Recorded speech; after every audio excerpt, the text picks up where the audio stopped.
आज हम सीखेंगे एक्सेल के अंदर कुछ ऐसे फॉर्मूले, यानी कि आपके पास जैसे रेट ऑफ इंटरेस्ट, हम इस चीज़ को कैसे निकालें। अगर आपके पास एफडी है या पर मंथ आप जमा करवा रहे हैं, यानी कि आपको जैसे रेट ऑफ इंटरेस्ट कितना लग रहा है, कितनी वैल्यू हमें मिलेंगी, ईएमआई कैसे बनती है। तो ये कुछ हमारे पास फॉर्मूले हैं जिनको हम 1 बाय 1 सॉल्व करेंगे, जिसमें एफई, पीएमटी और पीवी का फॉर्मूला है। तो यहाँ पे मैंने आपके सामने काफ़ी जैसे एग्जाम्पल लिखे हुए हैं। ये एक मानी गई टेबल है जिसके अंदर फ्यूचर वैल्यू आपको निकालनी है। तो आप दो तरीके से फ्यूचर वैल्यू निकाल सकते हैं, पीएमटी कैसे निकाली जाती है, पीवी कैसे निकाली जाती है। तो हम मान लेते हैं एग्जाम्पल के रूप में, जैसे पहला जो फॉर्मूला हमारा जैसे फ्यूचर वैल्यू के लिए, कि आप हर महीने पर मंथ मान लीजिए आप 5,000 रुपये जमा करते हैं, ठीक है। इसके बाद में रेट ऑफ इंटरेस्ट आपको 12% मिल रहा है, और एनपीआर आपकी जैसे नंबर ऑफ पीरियड जो आपके हैं वो 2 साल के लिए आप ये जैसे जो ईएमआई है 5-5 हज़ार रुपये आप जमा कर रहे हैं। तो आपकी फ्यूचर वैल्यू क्या रहेगी, आपको आगे ये रुपए कितने मिलेंगे ब्याज के साथ।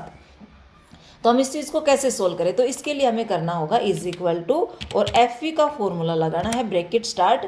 अब ये कह रहा है कि जैसे रेट क्या है भाई, रेट की रेंज देनी है, और डिवाइड बाई 12, इसके बाद में कोमा, फिर कह रहा है एनपीआर नंबर ऑफ पीरियड क्या है आपका, उसकी रेंज देनी है, और मल्टीप्लाई बाई आपको 12 करना है। इसके बाद में कोमा, कोमा के बाद कह रहा है पीएमटी, यानी कि आपको अमाउंट की रेंज देनी है। तो माइनस आपको क्या करना है, पीएमटी। इसकी माइनस इसलिए करता कि आपका नेगेटिव के अंदर क्या करे, ये ना दिखाए। इसके बाद में कोमा, कोमा के बाद में कह रहा है कि पीवी, पीवी है नहीं इसके अंदर, तो इसको ब्लैंक छोड़ना है, यानी कि आपको दोबारा कोमा लगाना है। इसके बाद में 0 और 1, ये महीने का एंड और महीने का जैसे आपकी किस्त मंथ के स्टार्टिंग में कटती है या मंथ के एंड में कटती है, इसमें थोड़ा ब्याज का फर्क होता है। तो इसमें लास्ट में आप 0 और 1 लगा सकते हो, जो आपको रिकमेंड करती हो। इसके बाद ब्रैकेट को क्लोज करना है एंड एंटर। अब आप यहाँ पे देख सकते हैं कि 1,34,000 रुपये आपको मिलेंगे अगर आप 5,000 रुपये पर मंथ जमा करते हैं 2 साल के लिए।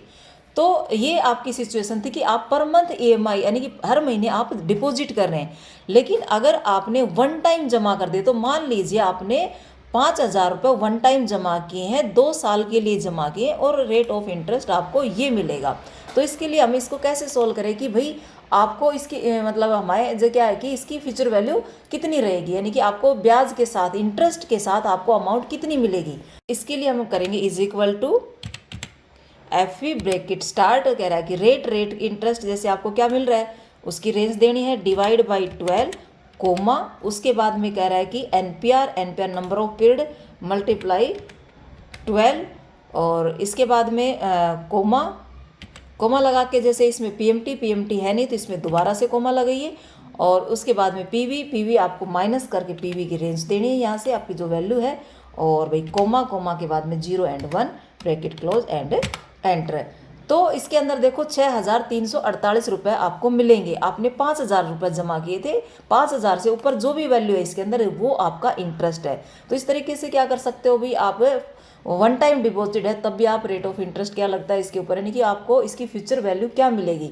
तो तीसरा जो आपके सामने जो फॉर्मूला है पीएमटी, कि मान लेते हैं आपके पास जैसे ये 4 लाख रुपए का लोन है, या जो भी आपको अमाउंट मिली है, तो ये आपको हर महीने कितने ईएमआई आपको भरनी है। जैसे मान लीजिए ये 4 लाख का लोन है, इसमें मेरे 12% ब्याज लग रहा है, और मेरे को 2 साल में इसको लौटाना है।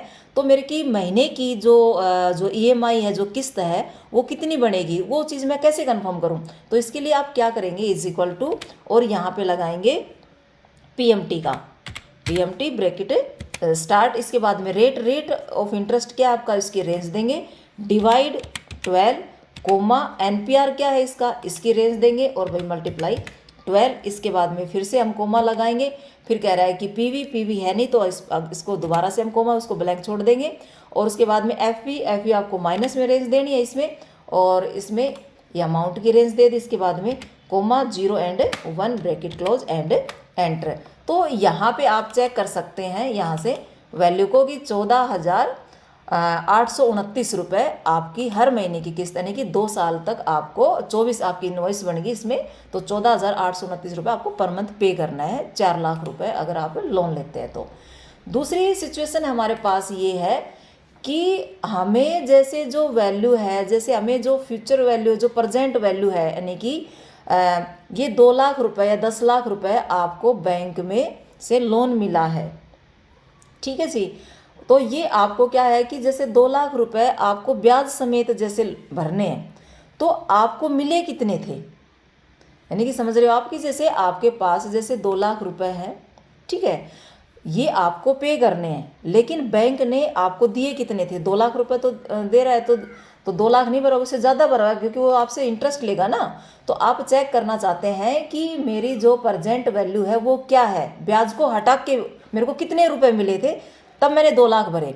तो इसके लिए क्या करेंगे, इज इक्वल टू, और यहाँ से लगाएंगे पीवी का फॉर्मूला, ब्रैकेट स्टार्ट, रेट की रेंज देनी हमें यहाँ से, इसके बाद में डिवाइड बाई 12, कोमा, फिर आपको एनपीआर की रेंज देनी है और इसको मल्टीप्लाई 12, और इसके बाद में कोमा, कोमा के अंदर जैसे इसमें पीएमटी इसके अंदर है नहीं, इसमें कोमा लगा देंगे, और उसके बाद में एफवी है हमारे पास, तो इसमें कोमा और हम इसकी रेंज दे देंगे, और भाई इसके बाद में comma and 0 and 1 bracket close and enter. तो यहाँ पे आप चेक कर सकते हैं कि आपको 1,57,000 समथिंग आपको पेमेंट मिली थी, और उसका भुगतान आपने 2 लाख रुपए किया है। तो जो ऊपर जो अमाउंट है ये आपका क्या था, ब्याज था। तो इस तरीके से क्या कर सकते हो आप, रेट ऑफ इंटरेस्ट निकाल सकते हैं, ईएमआई बना सकते हैं। तो ये थी आज की वीडियो अगर आपको हेल्पफुल लगी है तो वीडियो को लाइक कीजिए, शेयर कीजिए। Thank you.